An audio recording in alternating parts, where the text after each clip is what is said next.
19 March 2026 થી શરૂ થયેલી ચૈત્ર નવરાત્રી ભક્તિ શ્રદ્ધા અને શક્તિનું અનોખું પર્વ બની છે, જે 27 માર્ચ સુધી ભક્તિભાવથી ઉજવાશે। આ 9 દિવસોમાં મા દુર્ગાના 9 સ્વરૂપોની આરાધના કરીને ભક્તો પોતાના જીવનમાં સુખ, શાંતિ અને સમૃદ્ધિ માટે પ્રાર્થના કરે છે।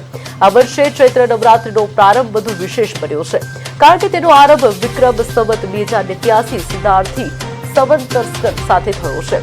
ભક્તો વહેલી સવારથી જ કળશ સ્થાપના કરીને ઉપવાસ અને પૂજા અર્ચનામાં લીન થયા છે। માન્યતા મુજબ આ પવિત્ર દિવસોમાં કહી શકાય કે સચ્ચા મનથી કરેલી આરાધના દરેક મનોકામનામાં પૂર્ણ કરે છે।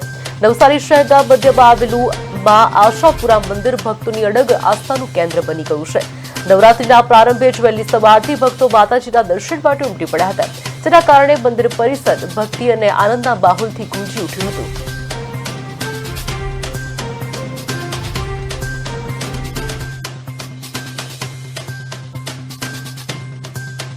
આશાપુરી માતા એમને દર્શન આપ્યા કે અહીંયા હું છું તો મને બહાર કાઢીને મારું મંદિર બનાવ।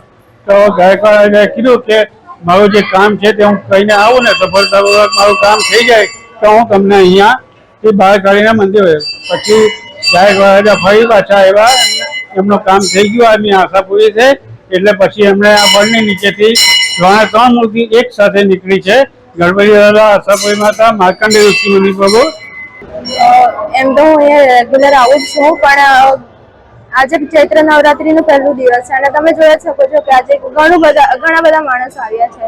તે હિસાબે આપણને ખબર પડે છે કે અહીંયા કેટલા માણસોની આસ્થા જોડાયેલી છે અને અહીંયા આવવાથી મતલબ મનને અલગ જ સુકૂન મળે છે, મન હલકું પણ થાય છે। ચૈત્ર નવરાત્રીમાં આપણા હિન્દુ ધર્મની અંદર ખૂબ મોટો ઉત્સવ ગણાય છે।